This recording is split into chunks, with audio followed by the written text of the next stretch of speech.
इसी तरीके से अगर अपन कैपिटल रिसिप्ट को कैपिटल एक्सपेंडिचर से कंपेयर करें तो वो क्या कहलाएगा, वो कहलाएगा कैपिटल बजट। देख लो, रेवेन्यू रिसिप्ट को रेवेन्यू एक्सपेंडिचर से करें तो ये रेवेन्यू बजट कहलाता है, कैपिटल रिसिप्ट से कैपिटल एक्सपेंडिचर को अगर कंपेयर करें तो ये क्या कहलाता है, कैपिटल बजट। और इसमें भी आपका बैलेंस बजट, सरप्लस बजट और डेफिसिट बजट हो सकते हैं।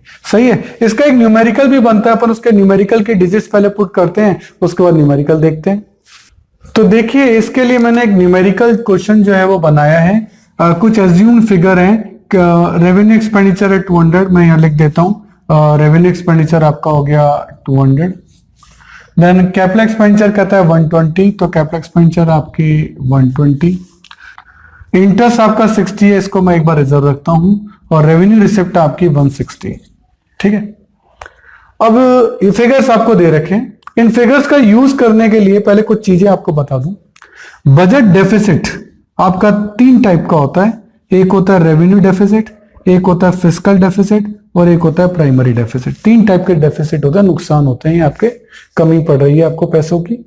ये कैसे निकलेंगे, मैं इन तीनों टाइप के बजट को इस न्यूमेरिकल के व्यू से आपको समझाऊंगा। रेवेन्यू डेफिसिट, रेवेन्यू डेफिसिट कहते हैं जब रेवेन्यू एक्सपेंडिचर रेवेन्यू रिसिप्ट से ज्यादा हो जाए। रेवेन्यू एक्सपेंडिचर कितने हैं, 200, तो मैं निकाल रहा हूं रेवेन्यू डेफिसिट। तो रेवेन्यू जो रिसिप्ट हैं वो आपकी कम हो जाए किससे, रेवेन्यू एक्सपेंडिचर से। तो रेवेन्यू एक्सपेंडिचर कितने हैं, 200, और रेवेन्यू रिसिप्ट कितनी है, 160। तो अपन निकाल सकते हैं कि 200 माइनस 160 दैट इज 40। 40 का मेरा रेवेन्यू डेफिसिट है कि रेवेन्यू आया तो 160 है, गया 200 है, तो 40 का मेरा क्या हो गया, रेवेन्यू डेफिसिट निकल गया इससे। फिर आपका आता है fiscal deficit. Sir fiscal deficit क्या है, देखिए फिस्कल डेफिसिट आपका होता है, फिस्कल डेफिसिट का फॉर्मूला मैं आपको बताऊं, ये आपका होता है टोटल एक्सपेंडिचर, टोटल ना कि रेवेन्यू, टोटल बोले टोटल यानी ये दोनों, minus total revenues excluding borrowings. Borrowings मत लेना, उसका नहीं लेने का रीजन भी मैं आपको बताऊंगा।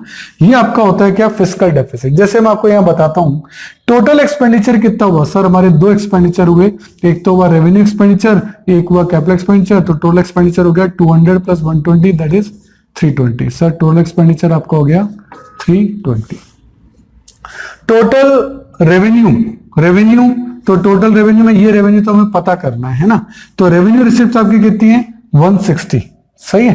तो टोटल एक्सपेंडिचर है 320 और टोटल रेवेन्यूज है 160, तो इसका मतलब 160 की आपके पास कमी पड़ रही है ना। एक्सपेंडिचर तो गया 320, ये भी 160 है, इसका मैं भी आपको बता रहा हूं।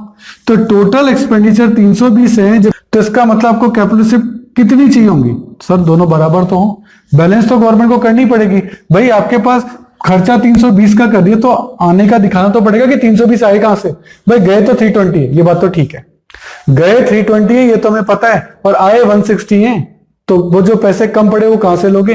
तो सर वो पैसे लेने के 2 तरीके हैं। पहला, हम हमारी कोई प्रॉपर्टी बेचे, गवर्नमेंट अपनी कोई मार्केट में जो शेयर्स हैं, जो कंपनी में पैसे लगा रखे हैं, उनको डिसइन्वेस्ट करे, पहला तरीका। और दूसरा क्या ले, बोरिंग ले। सही है। तो बोरिंग कितने की लेनी पड़ेगी, 200 एंड 120, तो ये 320, और यहां आपके आ रहे हैं 160, तो 320 में से 160 गए तो आपको बोरोइंग कितनी लेनी पड़ेगी, बोरोइंग भी 160 की लेनी पड़ेगी, क्योंकि 160 और 160 कितना हो जाएगा, 320। अब यहां भी 320, यहां भी 320, ये बैलेंस हो गया। तो कुल मिलाकर होता क्या है कि टोटल एक्सपेंडिचर 320 में से जब आप रेवेन्यू रिसिप्ट लेस करते हो 160, तो ये बचता है 160, यानी 160 की आपको बोरोइंग करनी पड़ेगी। तो देखिए फिस्कल डेफिसिट में अपन ने देखा टोटल एक्सपेंडिचर आपके हैं 200 एंड 120, 320, और टोटल रेवेन्यू आपका सिर्फ 160। तो 160 आपका लेस कर दिया, तो 160 आपका पैसा कम पड़ रहा है, क्योंकि एक्सपेंडिचर 320 है तो रिसिप्ट भी 320 होनी चाहिए, लेकिन रिसिप्ट है सिर्फ 160, तो आपको 160 की बोरोइंग की जरूरत पड़ेगी। तो 160 जो है बोरोइंग है। क्यों सर, 320 पेड करना है तो 320 आने भी तो चाहिए, तो 160 तो आ गए, तो बाकी के 160 के लिए आपको उधार लेना पड़ेगा, लोन लेना पड़ेगा। ये आपके लिए जो है नुकसान है, इसी को क्या कहते हैं, फिस्कल डेफिसिट। ये आपके लिए क्या है, फिस्कल डेफिसिट। सर बोरिंग करनी ही पड़ेगी, क्यों? क्योंकि नहीं तो आप 320 का पेमेंट कैसे करोगे, और ये पेमेंट करनी तो जरूरी है। आपको रेवेन्यू एक्सपेंडिचर भी करने पड़ेंगे साल भर में, आपको कैपिटल एक्सपेंडिचर भी करने पड़ेंगे। तो ये एक्सपेंडिचर करने के लिए पैसा आना चाहिए। आएगा कहां से? यहां से, और यहां से।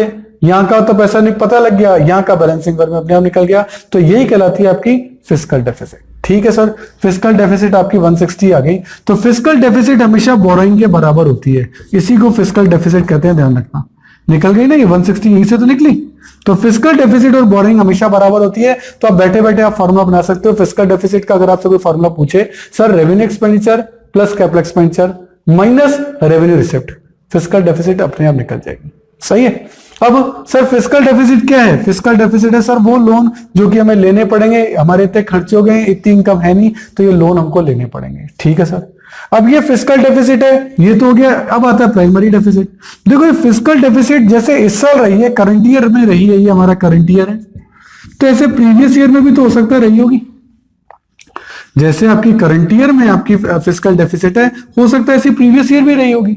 और प्रीवियस ईयर में जो आपने लोन लिए होंगे, उन लोन पर आप इंटरेस्ट कब चुकाओगे? करंट ईयर में। प्रीवियस ईयर में जो आपने लोन लिए होंगे, इन लोन पे इंटरेस्ट आप कब चुकाओगे? 1 साल बाद, यानी करंट ईयर में। तो करंट ईयर में आपने इंटरेस्ट भी चुकाए होंगे, और इंटरेस्ट का अमाउंट आपको दे रखा है 60। इंटरेस्ट का अमाउंट आपको दे रखा है 60। तो जो आपने 160 की बोरिंग ली है, 160 की बोरिंग ली है, ये 2 कामों के लिए ली है। आपने 160 की जो बोरिंग ली है, ये 2 कामों के लिए ली है। पहला, इस साल की जो फिस्कल जो डेफिसिट है उसको पूरा करने के लिए, और एक पिछले साल के इंटरेस्ट को चुकाने के लिए। सही है। तो करंट ईयर की जो फिस्कल डेफिसिट होती है, वो आपकी कहलाती है प्राइमरी डेफिसिट। क्या कहलाती है? Primary deficit. एक तो आपको करंट ईयर की फिस्कल डेफिसिट है, और पिछले साल का इंटरेस्ट भी आपको चुकाना है, ये आपकी कहलाती है टोटल फिस्कल डेफिसिट। सही है। अब इसको वापस से एक बार ध्यान से समझना, कॉम्प्लिकेटेड चीज है, एक बार में जल्दी से समझ में नहीं आती, एक बार वापस से देखो कि आपने टोटल 160 का लोन लिया। इस 160 के लोन में आपको पिछले साल का इंटरेस्ट चुकाना था 60। तो इस 160 में 60 तो पिछले साल का इंटरेस्ट है। तो इस साल की प्राइमरी डेफिसिट कितनी होगी? वो होगी 100। 160 माइनस 60 दैट इज 100। सही है। तो इस तरीके से मैं प्राइमरी डेफिसिट का फॉर्मूला बना सकता हूं। प्राइमरी डेफिसिट का फॉर्मूला क्या बनेगा? सर फिस्कल डेफिसिट में से अगर हम इंटरेस्ट का पेमेंट हटा दें, तो वो क्या निकलेगा आपका? Primary deficit. Total fiscal deficit आपका 160, उसमें से इंटरेस्ट का पेमेंट है 60, तो प्राइमरी डेफिसिट कितनी आ गई? 100। कहने का मतलब ये हुआ कि हमको इस साल बोरिंग टोटल 160 करनी पड़ी, पर ये 160 की बोरिंग तो हमें इसलिए करनी पड़ी क्योंकि हमें एक तो पिछले साल का 60 का तो इंटरेस्ट ही पे करना था।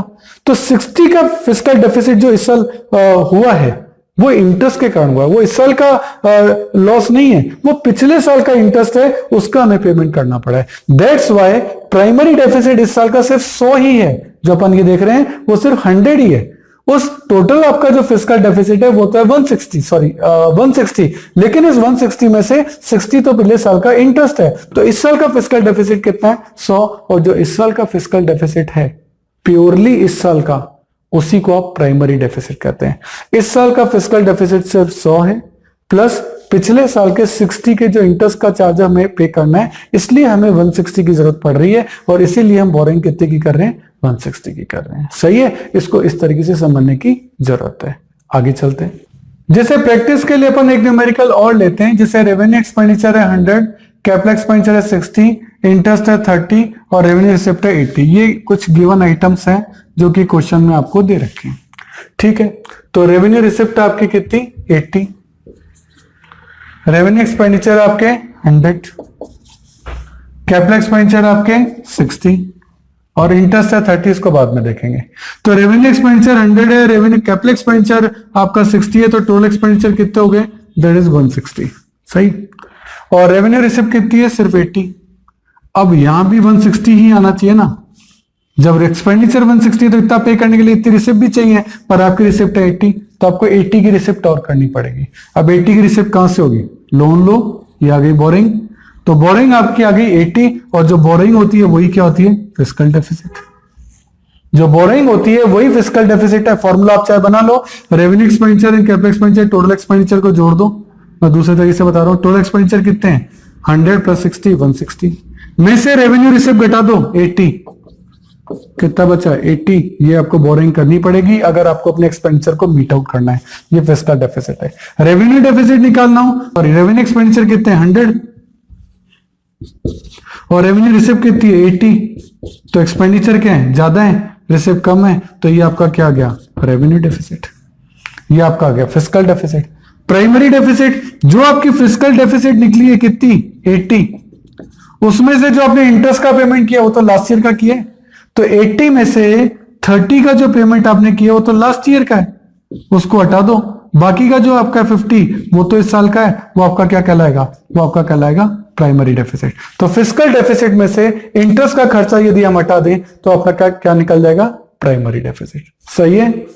तो इस तरीके से आप देख रहे हैं कि अपन ने न्यूमेरिकल से इस पूरे बजट के सिस्टम को समझा है और फॉर्मूलों को समझा है। इससे क्या कि आपको फॉर्मूले याद करने में जो है बड़ी हेल्प मिलेगी। तो अब इसको अपन को रटना नहीं है और आप फॉर्मूले में जो यूज करें इस चार्ट का यूज करें, जिससे कि आपके लिए फॉर्मूला बनाना और याद करना बहुत आसान हो जाएगा। सही है। अगर आपको मेरे वीडियोस पसंद आ रहे हैं तो देखिए एक लाइक शेयर और सब्सक्राइब तो बनता है, तो मेरी खुशी के लिए एक लाइक तो कर दीजिए।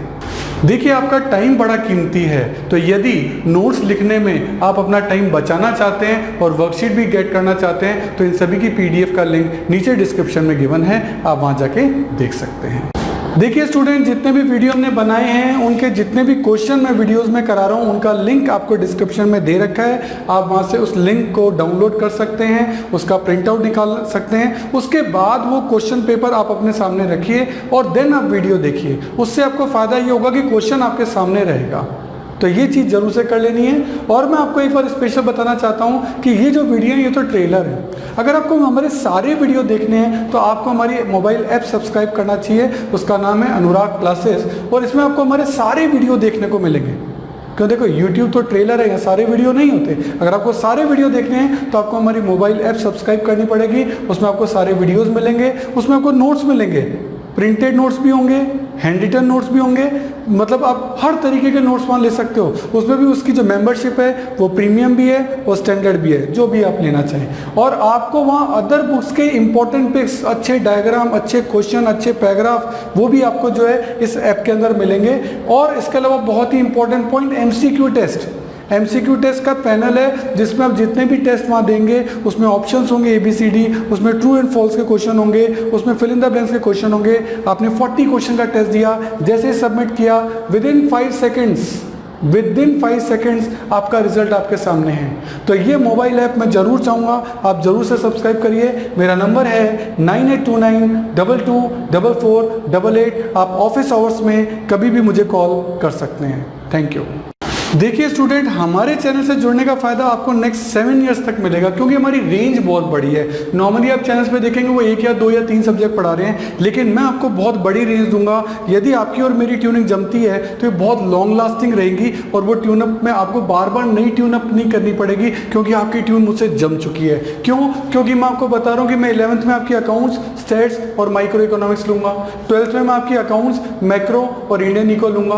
बीकॉम के अंदर मैं आपकी corporate accounting, advance accounting, costing, financial management, budgeting, income tax etcetera, जो भी आपके जिस भी नाम से ग्रेजुएशन के अंदर ये कोर्स होंगे, इन सब के वीडियो हमने ऑलरेडी बना रखे हैं। मोबाइल ऐप आपकी बना रखी है, तो आपको बहुत सारी फैसिलिटीज हम देने जा रहे हैं। इसके अलावा CA, CS और CMA के फाउंडेशन और इंटर कोर्सेज में जितने भी प्रैक्टिकल हैं या इकोनॉमिक्स से रिलेटेड टॉपिक हैं, उन सब के वीडियो आपके तैयार मिलेंगे। पूरा स्टडी मटेरियल, पूरा नोट, सब चीज़ A to Z आपको रेडी मिलेगी। और इसके अलावा मास्टर्स अगर आप कर रहे हैं उसमें भी QT है या मैनेजरियल इकोनॉमिक्स है, डायरेक्ट टैक्स है। QT का मतलब क्वांटिटेटिव टेक्निक्स, डायरेक्ट टैक्स है, इनडायरेक्ट टैक्स है, एडवांस टैक्स है, यानी पूरी कंप्लीट प्रैक्टिकल जितने भी न्यूमेरिकल सब्जेक्ट होते हैं सब आपको हमारे चैनल पे और हमारे मोबाइल ऐप पे मिलेंगे, जो कि आपको नॉर्मली बाकी चैनल्स पे नहीं मिलते हैं। हर साल आपको नए चैनल पे शिफ्ट होना पड़ता है और यहाँ आपको एक ही चैनल पे कंप्लीट सॉल्यूशन मिलेगा।